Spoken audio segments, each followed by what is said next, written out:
Your gut says Miami is going to win, and you should take the over. Your gut also said your NFT selfies would only go up in value. They didn't. But your head is on SportsGrid and knows the QB is in concussion protocol. The backup has a 45 QBR against the zone coverage. The New York D has the most sacks in the league. So yeah, trust your head. It's smarter to be on SportsGrid.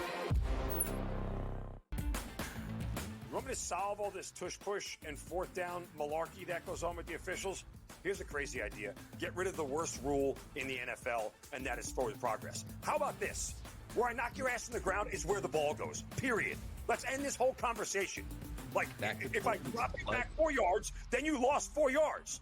If we get rid of forward progress, this tush-push and everything else is taken care of. Where I put your tail on the ground is where the ball goes, end of conversation. It's the dumbest rule and the most arbitrary rule.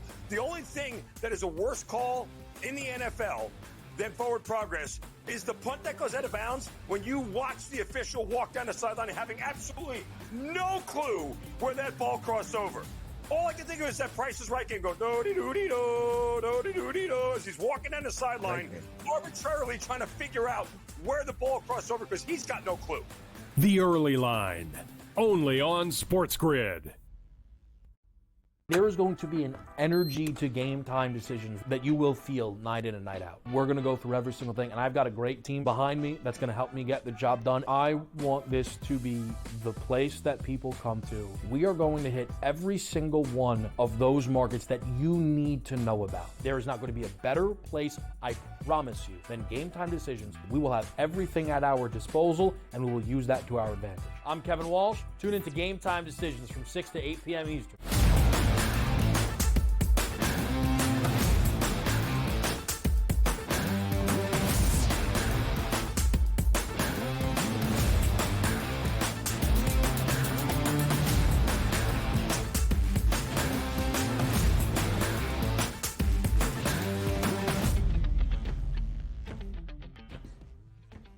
We welcome you to hour number 2 on this Wednesday morning, live right here on the Early Line on SportsGrid. He is Donnie right side. I am Ben Stevens. On this Wednesday, a return from the All-Star break officially in the association. A standalone NBA game tonight in Los Angeles between the Lakers and the Hornets. Will LeBron play? And, of course, it is a standalone game by itself because it's a rescheduled matchup from the opening few weeks of January due to the devastating wildfires in Los Angeles. Might we see LeBron, who did not play in the All-Star games on Sunday night? Game number 3 for Luka Doncic in the purple and gold. We'll preview that matchup and what the stretch run of this NBA season now holds later in our third hour. But really, DRS, in hour number 2, much like we did yesterday around the 7 playoff teams in the AFC, all 7 postseason contenders this year in the NFC in their offseason outlook. The big questions that every organization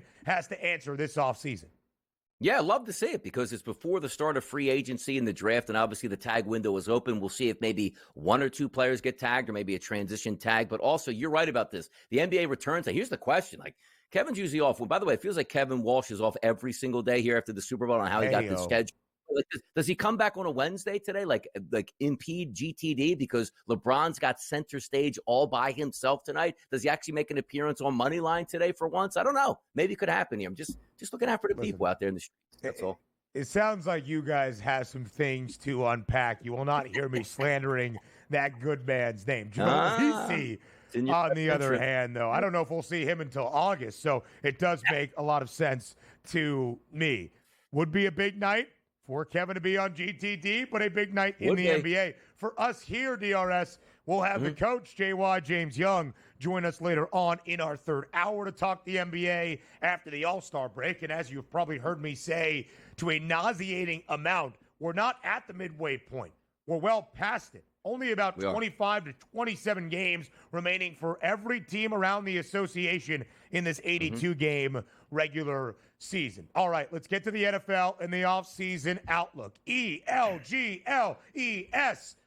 Eagles, the Super Bowl champions, victorious in Super Bowl 59, playing in their second Super Bowl in 3 years, winning their second Lombardi trophy in an 8-year window, and, of course, as well in franchise history. So what is the offseason outlook for the Birds? Booked as the Super Bowl favorites now to win Super Bowl 60. Donnie, we're actually seeing a decent amount of movement in those prices, just up and down the board from where this market opened up just over a week ago. Of course, you win a Super Bowl, you have the last pick of the opening round. 7 total draft picks, which was key for Philadelphia in 2024 and in 2023. Howie Roseman has been a draft savant as of late, bolstering that Birds defense at about $18 million worth of cap space. When you win a Super Bowl, what needs to change? What do you need to do to make sure you maintain that very high level of success? So, big question number one, Donnie, to you. Which of Philly's own free agents should the Eagles prioritize this offseason? A couple of notable: Josh Sweat, Zach Bond, Mekhi Becton, Kenneth Gainwell, and, of course, the veteran in Brandon Graham. Yeah, here's the interesting part about this, too, because usually when you win a Super Bowl, everybody gets fat and happy. Everybody wants to get paid. They do have some key free agents, but it's not as if like, hey, you know what? They really pushed all their chips into the table, 14 free agents out of 22 players on that defense, or defense and offense. How can they restructure and come back? Here's the point that's going to be find out. Zach Bond, who obviously came from New Orleans, like special teamer, part-time outside linebacker, turned into the best middle linebacker in football. There's two things how you can approach this for the Philadelphia Eagles. Number one, Ben, do you say, well, we found Zach Bond for $1.5 million. We can absolutely do that again. Vic Fangio is that good. Or does Vic Fangio say, look, he's the quarterback of my defense here. There's a big reason why we went from worst in the NFL to first, and he's one of those guys. Now, we also said you can use the franchise tag. But the interesting part about the linebacking position, it gets lumped in with the outside pass rushers. One of the highest tags in the sport is linebacker, when middle linebackers don't get paid all that much in relative to outside pass rushing linebackers here. So they would have to work out a deal. Maybe Zach Bond wants to come back, but this is that one time where you got to strike while the iron is hot. He hasn't made a ton of football and get paid a ton in relative terms to a lot of other people throughout their career. This is his time to cash in. So I do think that's big. Mekhi Becton, who, see how happy he was to be with the Philadelphia Eagles, crying multiple times with playoff wins and Super Bowl wins, and how much it meant to coming into a locker room. It's like, hey, they're going to embrace me. They're going to cheer me on. They're going to help me. And I had the best season of my career. That's a big move, because the one thing the Philadelphia Eagles have invested in, which is what you're supposed to do and not a lot of franchises do, have an overwhelming depth chart for the offensive line with great players and very good backups that can swing. And that also goes with Jeff Stoutland being one of the best offensive, game planners, run game, and being your offensive line coach here. But for me, I do think if I had to pick one player for the Philadelphia Eagles to bring back, it's probably Zach Bond, at a position that, Ben, in the past, they really haven't spent that much money on. An all-pro performer for Zach Bond. And what a year it was, because his first few years in the NFL, DRS, a special teamer in New Orleans, barely getting those regular reps. He comes over to Philadelphia and becomes an all-pro linebacker with an interception in the Super Bowl. What a season for Zach Bond, a guy that you feel really great for. But, Donnie, Howie Roseman, the front office exec, the GM for Philadelphia, rightfully so, getting his flowers, is probably the best to do it in the National Football League, draft, acquisition, and otherwise. But you've also heard from guys even like Joe Burrow in discussing his own Bengals team trying to retain their young core. And he highlighted how Philadelphia has basically paid everybody.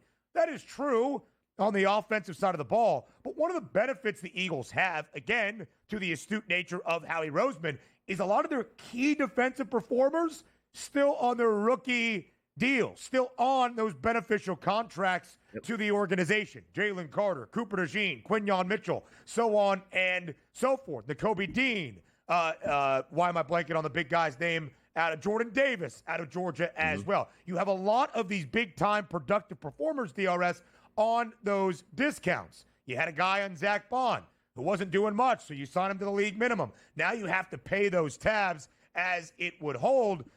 I think Philadelphia will be able to financially maneuver to bring back a lot of its big-time performers, but of course it's why that is the number one big question for the Birds this offseason. Donnie, of course, it was a huge year of offseason acquisitions last year. Not just some of the guys we talked about defensively, but Vic Fangio as the DC, Kellen Moore as the offensive coordinator, and namely Saquon Barkley. Now you need a new OC in place in Philadelphia. We saw the drop-off from 2022 to 2023 when Shane Steichen left to be the new head coach in Indianapolis. So question number 2, can the offense be even better next season, even with losing Kellen Moore as its OC? I mean, it's all going to be up to Jalen Hurts. And if he has another great year, the Eagles offense is certainly going to move. And if they stay healthy, all those parameters come into play. But here's the key indicator for the Philadelphia Eagles on what they should do, because they do have a little bit of evidence over the past couple years. Very good offensive coordinator, lose him to being a head coach. Go the in-house route with Brian Johnson, and it didn't work out at all. Go back outside of the parameters of your offense, bringing Kellen Moore, worked out in spades there. They're at that same thing because Patullo is one of the passing game coordinators that is in-house. They like him a lot. But Howie Roseman pulls the strings in this organization. Nick Sirianni is one of the best winning percentages in the history of football through his first 5 years, been to 2 Super Bowls and won a Super Bowl. I'm not sure he just gets to pick his guy where Howie's going to be like, look, I know you like this guy. You want to bring up your own guys and, love them up and get them those jobs. But I think we can go better outside. That's going to be a key indicator. And also, you can take your time with this. Like, everybody's already been hired across the NFL. You can sit back now and say, okay, let's analyze. Let's take an extra few weeks before training camp / OTAs begin and the draft and all that stuff to make this decision correctly. But also, quickly, back to your point as well on signing guys, not when they come up for contract. Cincinnati's doing it all wrong. You can't have 3 great players come up at the same time looking to reset the market. The Dallas Cowboys waited on Dak Prescott, waited on CeeDee Lamb, and now Micah Parsons. That's a horrible way to run your franchise. You're not maximizing any value whatsoever. Which is why if you start that rookie extension for that second deal early, you can actually balance it out over the final years of the rookie deal. To Detroit we go next.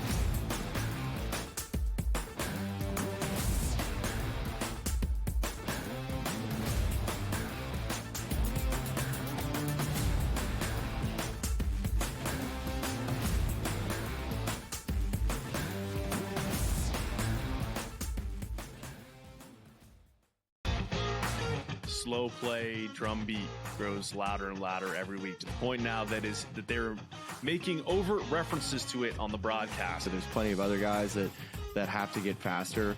Tom definitely is more deliberate in his conversations, always has been since he's been on tour. I just think about Joe Scavern, when those two started working together, how their conversations always seem to just keep on going and going. The Smiley Show, only on SportsGrid. At some point, these 80s are going to learn we don't need to hire ex-NBA guys. I need guys with college experience who's gone out and recruited, who know how to develop talent. NBA guys with no college experience don't work in college basketball. I understand they run NBA-style offenses, but it doesn't mean they can run college programs. Betting above the rim, only on SportsGrid. In a short format tournament like this, like the Olympics, now this is even smaller, only 4 teams. Who's got the best goaltending? You're talking 3 round robin games and then a knockout with 4 teams. So you're playing 5 games. I'm not sold yet, Mike, on the USA stuff, on the merch, but I think I'm sold on the USA at least being in the final. Only on SportsGrid. Patino himself, in a clip that we just played, said basically the stats are not backing up the team's wins. St. John's is offensive glass. That's where a lot of opportunities for St. John's came from. St. John's does not shoot the basketball well. It might even be fair to say they shoot it poorly. They were 3 of 16 from deep last night. But it doesn't seem to matter to them. Newswire. Only on SportsGrid.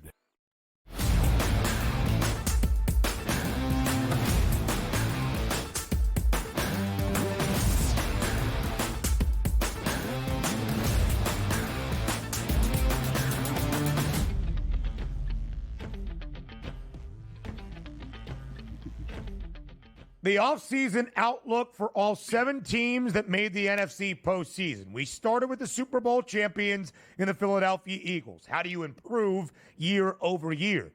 But, Donnie, we almost forget, as the Birds looked like the best team all playoffs long, especially in a dominant and impressive Super Bowl performance over Kansas City, They weren't the favorites to win the NFC entering this year or even the postseason. They weren't the favorites to win the Super Bowl entering the playoff run. They weren't even the 1 seed in the NFC playoff bracket. In all 3 of those categories, it was the Detroit Lions. A 15-2 season, more history for the Lions, becoming a 1 seed in a conference for the first time in franchise history. But the thing that has eluded Detroit, a Super Bowl appearance, having never even played in a big game, let alone won a Lombardi trophy. A 9-1 price for Detroit to try to rectify that this year. 5th best number, 2nd best around the NFC. 28th overall pick. Howie Roseman has been great in the draft, as has the GM in the Motor City in Brad Holmes, and $45 million of cap space to spend to improve this offseason. But big question number 1, DRS. Last year felt like that historical turning tide season for the Lions. Was 2024 the window for a Super Bowl in the Motor City?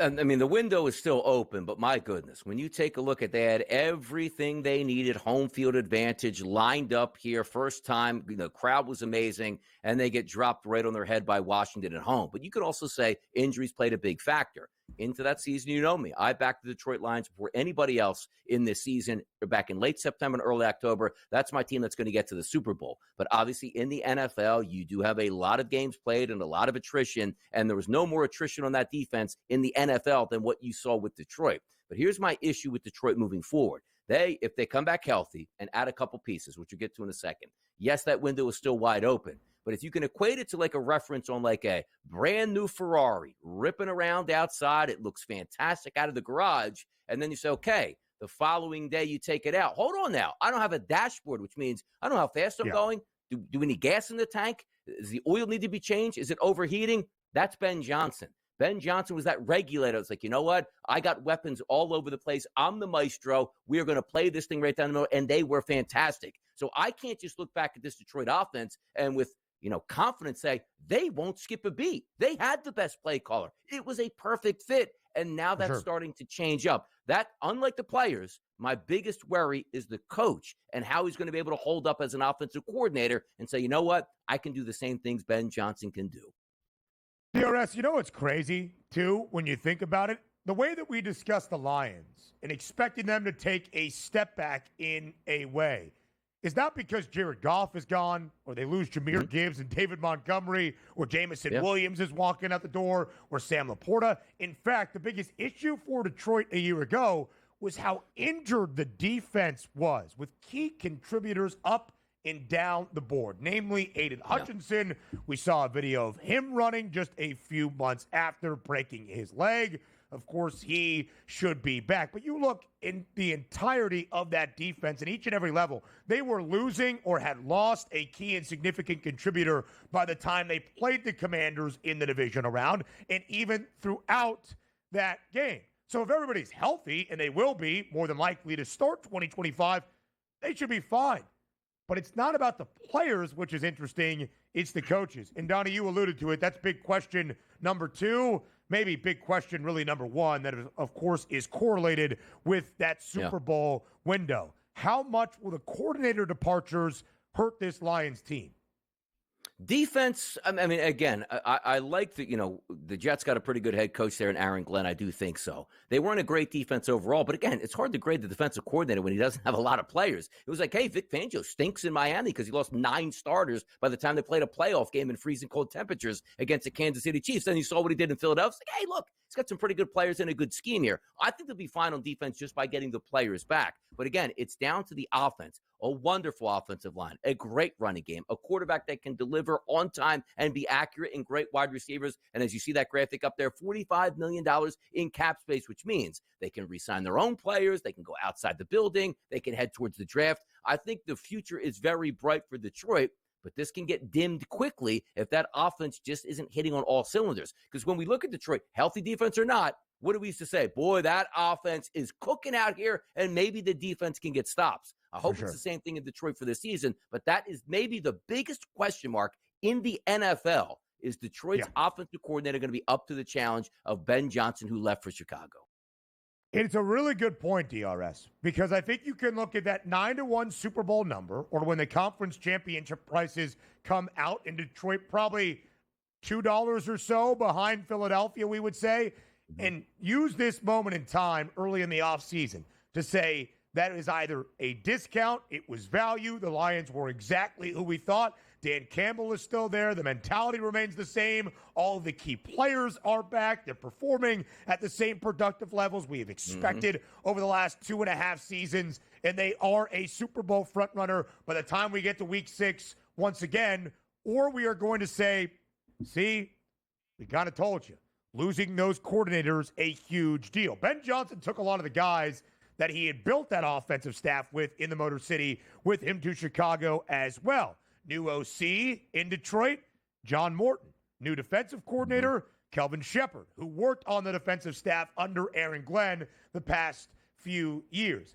Donnie, the head coach is still the same, and we often give the head coach the benefit of the doubt in the wins and the losses. You ascertain that success with that position more than a coordinator on either side of the ball, and yet we feel like the Lions have lost so much. Again, I think it is going to be fascinating. If Detroit, with plenty of its main characters, are back and playing at the same level, that 9-1 price to win Super Bowl 60 could be a discount just a few weeks into the regular season. Yeah, because the mentality is still in the building with Dan Campbell. The execution is what we worry about on the offense and defense now. They're still going to go for it on 4th and 3 on the 38-yard line, but execute with the right play call, which we saw so many times from Ben Johnson. But we don't look at it and say, hey, that's a shame they lost last year. Yes, it is for the Detroit fan base. They'll be back this year. That's a damn good football team, no question about it. A very, very good and talented football team. Elsewhere around the NFC next.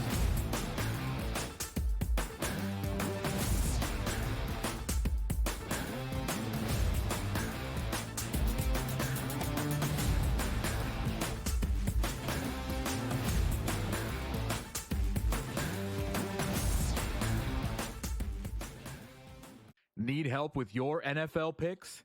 Get NFL insider knowledge from Pro Football Doc, Dr. David Chow, with Sick Picks at Sports Injury Central. We reveal hidden injury advantages the sports books miss. Our doctors provide insights, and our algorithm tells you who to bet on. Spreads, player props, totals, in-game bets, Sick Picks covers it all. Get a free week now with promo code SportsGrid at SickScore.com.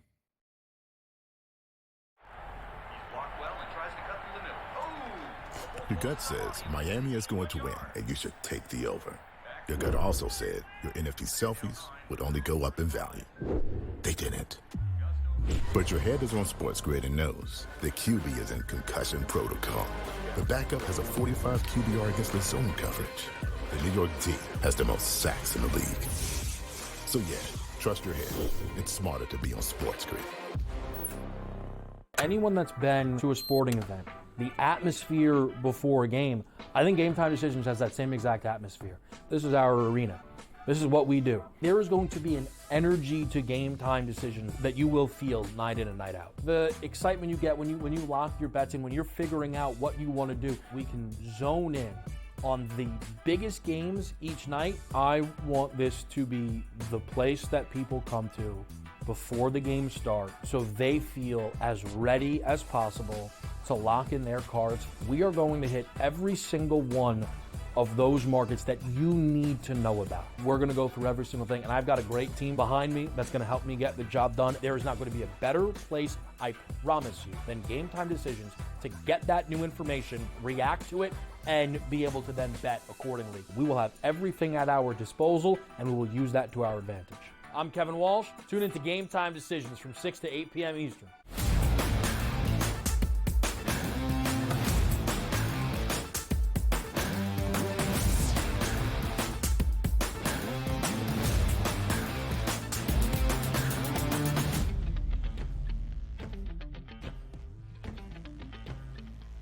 As we continue our offseason outlook around the NFC for the 7 teams that reached the postseason, we have talked about the Eagles, who won a Super Bowl, the Lions, who were the 1 seed entering the postseason in the NFC. Now we get to another divisional champion in the 3 seed. That would be the Tampa Bay Buccaneers, who won the NFC South for a fourth consecutive season, both of the years that Baker Mayfield has been the starter in Tampa. Donnie, it's hard to argue that Baker Mayfield has not had success as that Buccaneers quarterback, but what exactly is the ceiling moving forward in Tampa? A 10-7 record for the Buccaneers, a 34-1 price entering 2025 to win Super Bowl 60, the 19th overall pick in the opening round. Not a ton of cap space. That's not $600 million. That's $600,000. Chris Godwin, of course, one of the notable free agents, really at the wide receiver spot around the NFL. But his injury history, after suffering another major injury this year that sidelined him for the remainder of the season, is going to be a big question. In fact, Donnie, it's question number one. Should the Bucs pay Chris Godwin following yet another injury-marred campaign? Yeah, probably should. I mean, if you want to keep the boys in town right now, you did draft McMillan, as we understand, a high draft pick there that should use to ease into that mold. But if you're saying you got Baker and he's on a decent contract too, didn't break the bank, $60 million per year, you have a decent offensive line. Why not get the guys back together? Because it's not as if it hasn't worked here. Has it equated to championships with Baker Mayfield? Not necessarily, but getting Baker Mayfield off the scrap heap and then winning back-to-back division championships isn't anything to shake a stick at and say that's not a good move, because you are looking at them. Let's just say they do sign Godwin back. They'll battle with Atlanta probably for supremacy in the NFC South, and you probably give the advantage once again to the Tampa Bay Buccaneers. Because why? Baker Mayfield is an established veteran. Michael Penix will be entering what we think is going to be his first true year as a starter, which he did show signs of life late in the season and high expectations, but certainly not as high as what you'd have for Baker Mayfield. So for me, answering the Godwin question, absolutely. Now also, that doesn't mean it's a blank check out the booth and this is what you have, because when you're coming off devastating injuries, you have to be a little bit cautious. But I would be surprised. You still expect Mike Evans to get 1,000 yards. Why? Doesn't matter what age, it's what he does every single year. You got to give him his running mate on one side and let McMillan fill in when you can. Solid tight end situation. It just makes too much sense. You got to bring him back. Only 7 games for Chris Godwin this year, but still 50 grabs, 576 yards, and 5 touchdowns. He was prolific to begin this season. It's not like Chris Godwin has missed half of the games available to him throughout his NFL career. He has been in the National Football League now for 8 seasons, all in Tampa. The reason we bring up the injury history is the Buccaneers franchise tagged him twice at the end of his rookie deal and then paid him a 3-year, $60 million extension in 2022, that offseason, off a torn ACL. So we'll see. For the Buccaneers, it would make a lot of sense to fill out the entirety of the offensive staff around Baker Mayfield to make sure they can have that success year over year. Have the Bucs hired a new OC to replace Liam Cohen? We'll look into that. I believe they have, yeah. So, DRS, you were talking about the NFC South as well. It is a winnable division each and every year. And it's not like you need 12, 13 wins to win the division, or you got to knock somebody off. In fact, the Buccaneers are the team atop that perch. They weren't the odds-on favorites this year. They weren't the preseason favorites even last year. That was the Saints and the Falcons in 2024. What do you think the NFC South price will be for the Buccaneers this year? Will they enter the 2025 campaign as the favorites in the division? They should. Honestly, they should, even though you are going to get a pretty good run-up from Atlanta. But the reason why Atlanta held that mantle last year is they thought Kirk Cousins coming down, I included, would be certainly an upgrade to them, as the only missing piece from the years previous is they didn't have a quarterback. Well, it turned out last year they didn't have a quarterback either, because Kirk Cousins was bad. Whether he was injured or not, don't care. And if it's going to be a rookie, even though it is his second year with Michael Penix, first year as a true starter, I don't think you can give them the nod over the Tampa Bay Buccaneers. Because, again, it wasn't Atlanta winning 4 straight division championships said, hey, just going to change out the quarterback. We think it's an upgrade in Penix. It's the Bucs, as we said, 4 straight years with Baker Mayfield, with a healthy team coming back as we anticipate. They got a good general manager in Jason Licht there, so I assume he's going to be able to put together that squad. But, again, Liam Cohen was very good on the offensive side. So was Canales the year before that. So looking at Licht saying, well, I don't think we can duplicate it, I think they can. Josh Grizzard, the new offensive coordinator in Tampa, spent last year at the Grizzard, spent last year as the passing game coordinator as well. 9th play caller for Baker Mayfield in his career since being that first overall pick in 2018. But at least Grizzard was there in those offensive meetings all year long. I do believe the Buccaneers will open as that NFC South favorite in minus money perhaps not, but pretty close to even money would be my expectation. Plenty more around the NFC and throughout this NFL offseason next.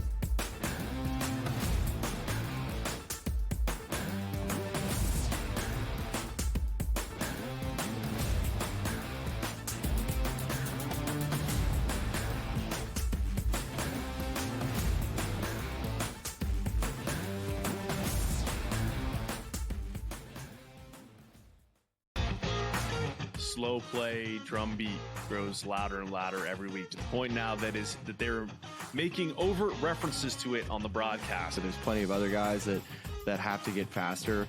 Tom definitely is more deliberate in his conversations, always has been since he's been on tour. I just think about Joe Scoverin, when those two started working together, how their conversations always seem to just keep on going and going. The Smiley Show, only on SportsGrid.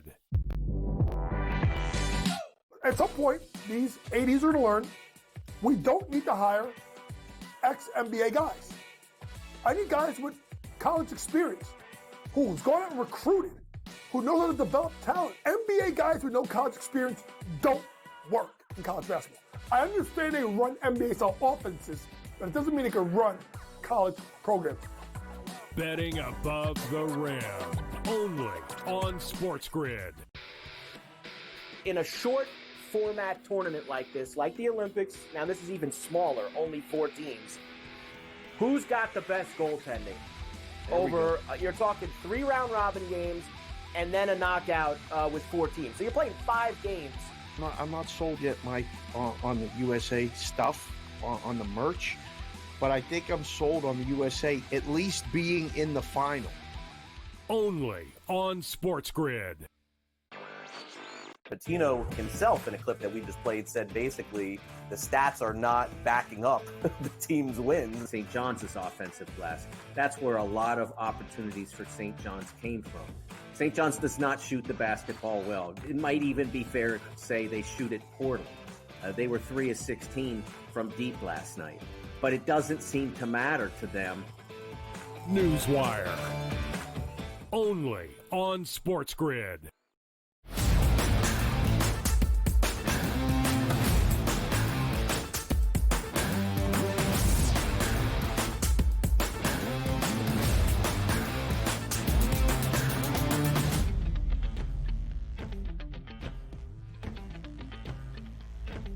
We continue our offseason outlook for all 7 teams around the NFC that made the postseason, as we did yesterday in the AFC. We've gone through the first 3 divisional winners. We'll get to the 4th and final to start our 3rd hour. And the big question for the LA Rams, will Matthew Stafford be the quarterback in 2025? And we'll hear from the people in a Fade the Public poll to help with that answer. So now to the wild card teams. And Donnie, to be 14-3 and a wild card team is just a crazy, crazy idea, but that's what the Vikings were this season. Of course, losing in game 272, one of the biggest regular season games to end out a regular season we had ever seen in NFL history. But the Vikings end up as the 5 seed. They take on the Rams in the opening round. They lose that game in Glendale, Arizona. Throughout most of the year, DRS, this was not expected for the Vikes. They drafted J.J. McCarthy 10th overall. Bring in Sam Darnold as that veteran guidance, but perhaps to start maybe a few weeks and then turn it over to McCarthy. The preseason win total last year for Minnesota, just 7.5. They nearly doubled that number. But now, what is the outlook? How does Minnesota turn the page? A 32-1 number to win Super Bowl 60. 24th overall pick, only 3 total picks and a projected comp pick for a 3rd round selection, but $56 million in cap space. So, of course, the RS, as it was in the back half of the 2024 NFL season, until Sam Darnold kind of floundered in that final regular season game, in the playoff game against LA, the question was about Darnold's future. It still remains. What should Minnesota do with Sam Darnold, who is a free agent this offseason? The tough part about it is, like, the quarterback position in the NFL, if you're a starter, you're going to command big-time money. And what are you saying to your young kid that you just drafted in the first round? You're not ready for 2 or 3 more years at this point. So I think the decision was made for them based on how Minnesota season ended. The collapse in the last game of the season, and then an embarrassing performance on a neutral site playoff game against the Rams, not even a true playoff game at the Rams here. So when you're looking at going forward, you saw 14 wins last year for Minnesota. Unbelievable performance, because nobody saw that coming, specifically when your rookie quarterback goes down. Darnold hasn't had much success here. Hopefully we can get a couple wins out of the guy. To have that many wins, that was really impressive. But understand this. You see the cap space, $56 million. They got to pick up some cornerbacks, but also try to add to that offense. You saw Justin Jefferson come out in an interview and basically say, I don't really care who's throwing me the football. I'm going to make plays. Yeah, that sounds all fine and good. So I'm led to believe a quarterback that you drafted high, and I'm sure you have high expectations for, who wasn't a passer in college, is just going to step up in his first year, basically his rookie year as a starter, and be as dominant as Sam Darnold was throughout the season to get 14-plus wins. That's not happening in Minnesota. And that's not necessarily been a bad thing, because your only goal this year is to make sure that you have your quarterback of the future and a progressive. And if that means making the playoffs, awesome. But if it doesn't, you're just grading it on what you feel that quarterback is going to do. So for me, this is one of the few teams that you look forward to a playoff run and say, I got to downgrade him this season, because the question mark is, I don't know what I'm getting out of J.J. McCarthy, a rookie quarterback that all we saw was him tear his knee up and then has to go through his rookie season again. Yeah, Donnie, it's such a good point, right? You would normally think a 14-win team that played in a division that was a world beater, barely missing out on the divisional crown, becoming the top wild card team, not having that success on the playoff stage. Okay, a disappointing end, but still a lot to build on year over year. Are we now expecting this team to be a conference contender, a Super Bowl frontrunner? The answer to that is largely no. We'll talk about expectations in just a moment. But there are a lot of free agents for this Minnesota team from key contributors from a year ago. A lot for Kwesi Adolfo-Mensah, who is that GM in Minnesota, to figure out this year. I don't think Sam Darnold returns to the Vikings. I think he's going to garner too much money. When you got him on that veteran discount for a $10 million deal this past year, fine. You're not going to tag him. It's more than $40 million. He's probably going to go somewhere else and be that starter for another organization, because J.J. McCarthy is the guy. We'll talk McCarthy in just a moment. Cam Robinson, who bolstered the offensive line after they lose Christian Darrisaw. You hope Darrisaw is healthy. Yeah. Aaron Jones, what an offseason find that was. Cam Bynum, who was great. Byron Murphy in that defensive backfield as well. Harrison Smith, one of the leaders for this team. Stephon Gilmore, just to name a few. A lot of potentially moving pieces for this Vikings team this offseason. But, Donnie, even if they sign some of these guys and bring them back, the real question is J.J. McCarthy. 10th overall pick, one of the all-time winningest quarterbacks at the FBS level, and a national champion. But the production in college, not necessarily elite or something that should leave you feeling overly optimistic, at least when you look at the tape and the stats. Can that projection to the NFL be better? Can the NFL ceiling be higher? Of course, that is what the Vikings are hoping. And they have Kevin O'Connell calling the plays that if you can make Sam Darnold look the way he did for a majority of 2024, then certainly O'Connell can mold a young quarterback into that as well. But assuming J.J. McCarthy is the starter, and we believe that to be the case, you mentioned the Vikings are not an NFC championship contender or a Super Bowl contender.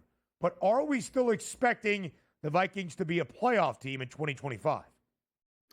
It's a great question, because, again, they won 14 games last year with Sam Darnold. But the hardest thing to compute is what you're getting out of a rookie quarterback. And I say rookie because he's been in the league 1 year, hasn't played any regular season games. Now, you might go back in the past, hey, man, C.J. Stroud looked pretty good as a rookie. Did you also see Jaden Daniels as a rookie? So there is an MO for rookie quarterbacks can come in and make playoff runs and look good doing it. But my question is also, you're not getting a perfect situation. Let's say the Minnesota Vikings were in the NFC South. Like, hey, you know what? We can win this division, or the AFC South, let's just say. They're not.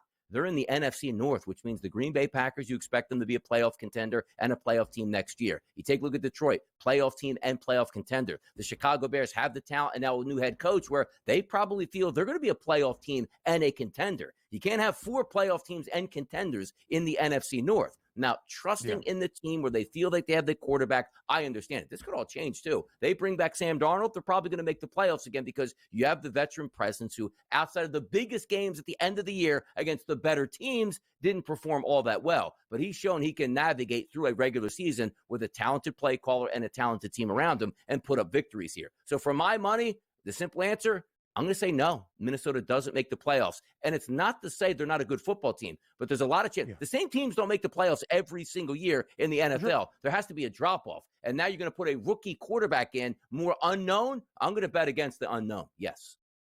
Listen, for me, J.J. McCarthy, I think, has a very high ceiling in the NFL because a lot of times it's not necessarily about the player and the talent he possesses, but the situation in which he finds. He now goes to a winning organization that has that taste of victory. He goes and pairs with Kevin O'Connell, who is one of the brightest offensive minds in the sport. He has the best receiver in the sport in Justin Jefferson. Jordan Addison should be back. TJ Hawkinson should be back. There is a lot to love in the Twin Cities, but will it happen right away?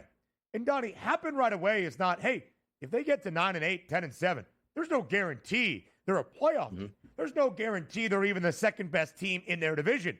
The Packers are expected to be right back. The Bears expected to elevate as well in this upcoming year. And the NFC might be on the rise as a whole.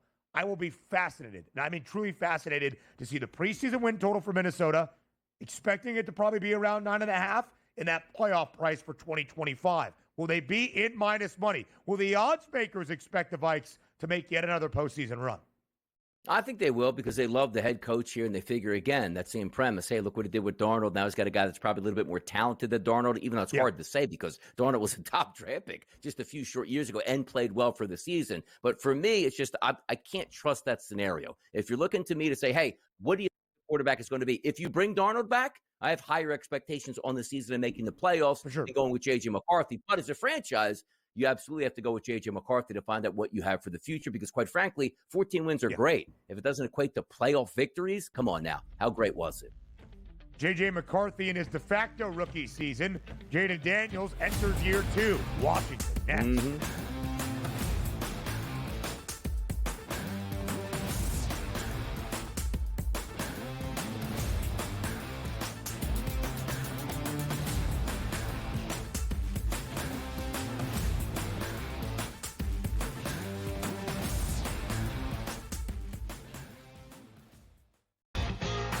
Slow play drum beat grows louder and louder every week to the point now that they're making overt references to it on the broadcast. So there's plenty of other guys that have to get faster. Tom definitely is more deliberate in his conversations, always has been since he's been on tour. I just think about Joe Skovron, when those two started working together, how their conversations always seem to just keep on going and going. The Smiley Show, only on SportsGrid. At some point, these 80s are going to learn we don't need to hire ex-NBA guys.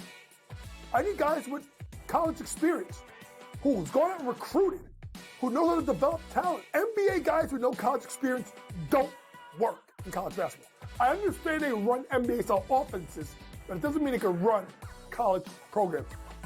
Betting above the rim, only on SportsGrid. But if it ends up being 1 versus 2, which seems likely because the Cavs have a 5.5 game lead over Boston, the Celtics 3 games clear of the New York Knicks. They're not unstoppable, not running away with everything, but for them to blow a 5.5 game lead on the backstretch in the NBA, already being a quality team outside of disastrous injuries, I don't buy that at this time. The early line, only on SportsGrid. Patino himself, in a clip that we just played, said basically the stats are not backing up the team's wins. St. John's offensive glass. That's where a lot of opportunities for St. John's came from. St. John's does not shoot the basketball well. It might even be fair to say they shoot it poorly. They were 3 of 16 from deep last night. But it doesn't seem to matter to them. Newswire, only on SportsGrid.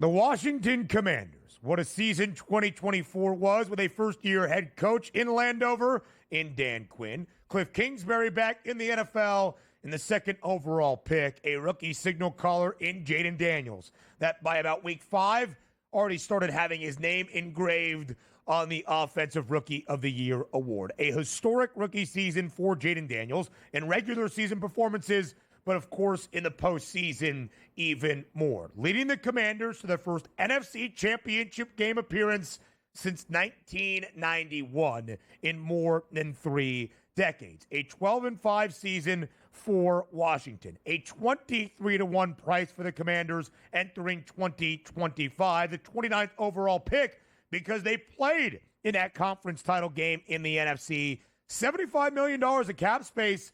That's got to be up there with the best of them around the NFL. So big question number 1, DRS. For a team that brings everybody back, or a lot of the key figures at least, Dan Quinn into year 2. Cliff Kingsbury is back as the OC. And Jaden Daniels, where should the Commanders spend in free agency to bolster up the roster? Yeah, you need cornerbacks, obviously. But again, the hard part about this is teams have played it correctly. Like Washington has their quarterback on a cheap salary for the next couple of years, and it looks like he's going to be a wonderful quarterback all the way through his career. So you do see that cap number at $75 million. But it's like, hey, let's spend on wideouts.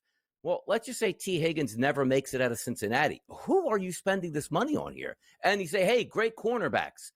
Who are you spending this money on here? Because there's not great cornerbacks out here. It's almost like you have to build more for the draft and maybe make a trade or two, which they could do. But if we're just using it as an overall layout, yes, I need a true number 2/number 1 to go with Terry McLaurin. You give that to me with Jaden Daniels, that offense is going to cook. If you can stay healthy at the running back position, which Austin Eckler is getting up there in age a little bit, damaged goods a little bit. You see the injuries, you see the concussions. They do have a solid running game behind them. Zach Ertz, who was a great tight end last year, but he's not a spring chicken at this point anymore. So some of those minor upgrades here were maybe the best offseason acquisitions, just letting Jaden Daniels actually even be a better quarterback. But I do think you need the minimal upgrades. A couple cornerbacks to go along with it. Find a true number 2 wide receiver. That's probably the best of the bunch. But again, just because you have money to spend doesn't mean you're going to spend it correctly. And also, are you just going to blow it on a guy that, look, he's not even worth that much money, but it's a free agent market with not a lot of wide receivers. I got to overspend. I don't want to see Washington do that because the game plan is bring in the head coach, bring in the general manager, bring in the front office, which they did to blow out everything we saw from the Washington franchise over the past 25 years. They are way ahead of the game already. Donnie, in years past, if this was the Dan Snyder-run Washington organization, I would not expect them to make the right decisions this offseason. But it's very different, of course, in the Josh Harris ownership group and Adam Peters, considered a very bright mind in the front office to spend that $75 million rather wisely. And they'll need to. A couple of those key contributors from this past season on both sides of the football, they're up to be a free agent. Bobby Wagner, the veteran, but still playing at a very high level as the anchor and leader of that defense. Dante Fowler up front. Jeremy Chin in the back end. Zach Ertz, who, yes, a veteran, but still highly productive, as we saw even in the NFC Championship game loss against the Eagles. And De'Ami Brown, who came on like a rocket ship in the postseason as that second peg as a wide receiver, also a free agent this offseason. All of these DRS. DRS. Yeah, hey, yo. Yeah, I know. Yeah. Sometimes, man. You talk unscripted for 3 hours, and you slightly mess up a letter, and you never know how things are going. DRS has some legs left if you need him. I mean, he'll sign for $5 million, no doubt about it. But, Donnie, all of this kind of feels like it's a little bit on the outside, right? Because the main question for Washington is probably not free agency acquisitions, but you're trying to add it up around your quarterback. That is Jaden Daniels. Now, when you are so great as a rookie, when there's not a lot of expectation placed on you, and you are considered a surprise, well, with great success comes great expectation, and that will definitely be the case entering 2025. It was a similar case for C.J. Stroud entering 2024, and although they won the division, it wasn't overwhelmingly successful for Houston. So big question number 2 for Daniels and the Commanders. Do we fear a sophomore slump of sorts for Jaden Daniels this upcoming year?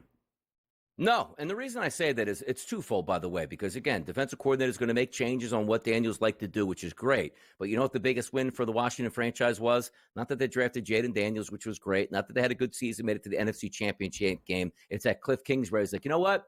Coming back for round 2 next year. So you know Jaden Daniels is comfortable with that offense. He doesn't have to change coordinators in his first offseason. You get that true run all the way through to line up in OTAs and training camps right up to week number 1 and get that offense right. So I do think it's a big win here for me. I'm not expecting any sophomore slump because what you watch him on the field, like, what are the expectations? He's going to throw twice as many interceptions and not be effective. The kid is a great ball player. You can see that out there on the field. And he's not a 20-year-old entering into the NFL. He's pretty seasoned. He got a lot of snaps in college here and won some big games there and won some big awards. So for me, second year for Jaden Daniels, do I know if it tops what Washington did, which means get to the Super Bowl because they made the NFC Championship game? Not necessarily, but my expectations sky high for Jaden Daniels. Absolutely so. And I do believe the sophomore slump of sorts for C.J. Stroud was slightly overblown. He was not nearly as good as his rookie season. Did the NFL defensive coordinators start to get the book out on Stroud? Perhaps. Did he have an atrocious offensive line that allowed him to be sacked more than 60 times this year? Yeah, that was also the case in Houston. So I think you shore up the O-line for Stroud, it's a different story. That is, of course, going to be the case for Jaden Daniels and the Commanders. And Bobby Slowick was great during Stroud's rookie year, not so great last year. Cliff Kingsbury, a little bit more proven, it would seem. I'm not expecting a sophomore slump, but what we are expecting out of the Commanders, DRS, is the challenge for the NFC East and certainly be a playoff team. That is a lot of expectation to live up to year over year when you have not been a franchise to consistently do that in the previous 2 decades or so. Let's talk the Green Bay Packers, the title town, up next.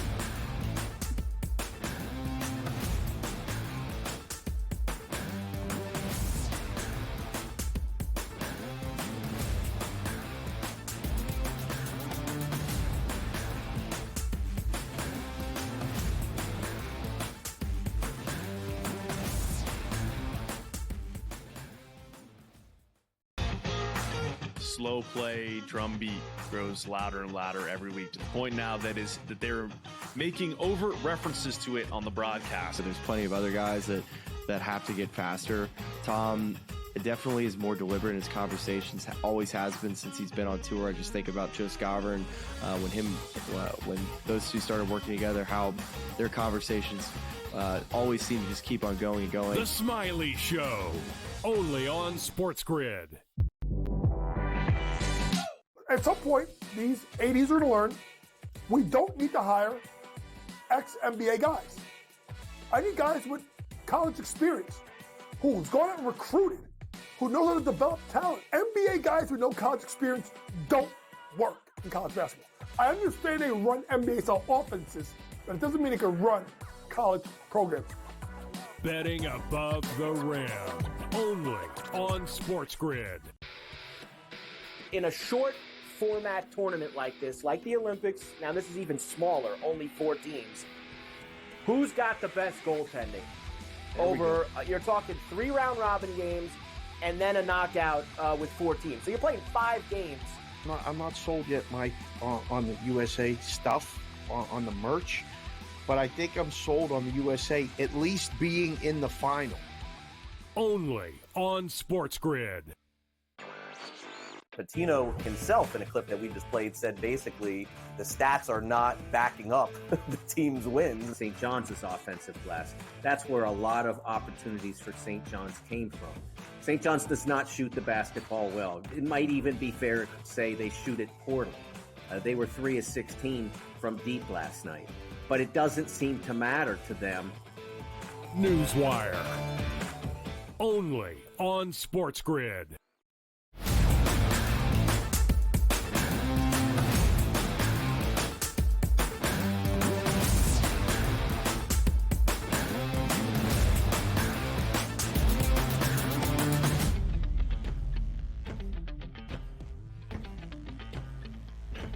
The NFC North, what a division it was during the regular season, sending 3 teams to the NFC playoffs, all with at least 11 wins. And then they won 0 games come the postseason. That includes the other wild card team from the division. That would be the Green Bay Packers, an 11-6 campaign, a 21-1 price to win Super Bowl 60, which, by the way, is even a shorter number now than that of the Commanders around the NFC. 23rd overall pick for the Packers, 7 total picks in the NFL draft, $42 million in cap space. Donnie, we'll talk big questions here for the Pack.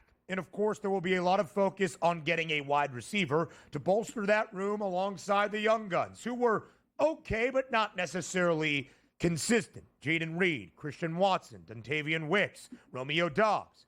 Don't just take it from Donnie and I and saying that will be a point of emphasis. Josh Jacobs in New Orleans on Radio Row made that point well known, saying he loves the guys they have right now, but they need a proven number 1, which, of course, made its rounds around social media and caught the attention even of his Packers teammates. So big question number 1 for Green Bay. Do the Packers need to go get that proven number 1 wideout? Absolutely. And again, it's the same question we're looking for. Who is the proven number 1 that's just going to shake loose, who's really upset in their prime and wants to go be a Green Bay Packer? But I do love the fact that Jacobs, hey, no disrespect to my guys in the room, but we need a really good wide receiver. That's a lot of disrespect thrown around. But he's right at that point. Like, can we just go with the experiment of hey, let's have Watson on the outside? Yeah, he plays 2 games a year because his hamstring or his knee is going to explode on contact anytime he gets touched out here. And Dobbs and Reed, like the same exact wide receiver. They have folded into 3 and 4 guys that are just doing the same routes in the same time. You need a big-time wide receiver that you can go to in big moments. Jordan Love got the big contract, high expectations, didn't really live up to him. Why? Because he does need a big-time wide receiver. Boy, you signed Jacobs, which was a slam-dunk free agent signing. That should actually help the wide receivers get better and better, but we just didn't see it. Why? Because every time they needed to make big plays, maybe they just weren't there to be because they were injured at that point. It's a very good football team at its foundation, $40+ million to spend in free agency. But if we're just living in a perfect world, yep, you need a number 1. You're going to have to place Jair Alexander, which looks like he's not coming back because of a really weird injury / not available to play, non-injury late in the season. So that's something you have to move forward to. But the basis is there for a good football team. You just need the playmakers to come in and make the big plays, Ben. And Dontavian Wicks, by the way, on that soundbite that was making its way around Radio Row, quote tweeted it on Twitter with a thumbs down emoji and a couple of laughing faces. But Josh Jacobs is not wrong, despite only being in Green Bay for 1 year. They need somebody that can help this young wide receiver core grow and grow and grow and be that top target for Jordan Love, who dealt with his fair share of injuries throughout 2024. But to Donnie's point, is that full-fledged number 1 wide receiver out there in this market, especially if T. Higgins gets tagged? Probably not. At least it would seem right now. And you could draft somebody in that spot, but are you really figuring out the issue? You are making or trying to make a blockbuster deal.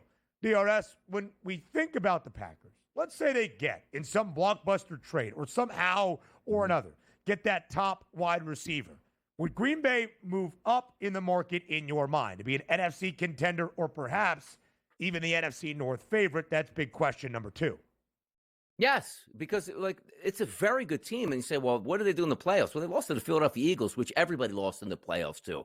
They were supposed to be the best number 7 seed that we ever seen overall. You don't want to face them. And the Eagles won because they just didn't have enough playmakers. They came into that game already down Christian Watson and then lost multiple wide receivers in that game, which has always been their problem. It wasn't their defense. The defense played pretty well against the Philadelphia Eagles. But when you line up that offense as a quarterback, what do you want to see and say, you know what? How can I get my young quarterback, even though he makes a lot of money, should win games anyway, to the next level? Get him as much help as possible. Again, I use A.J. Brown for the Eagles, not going anywhere.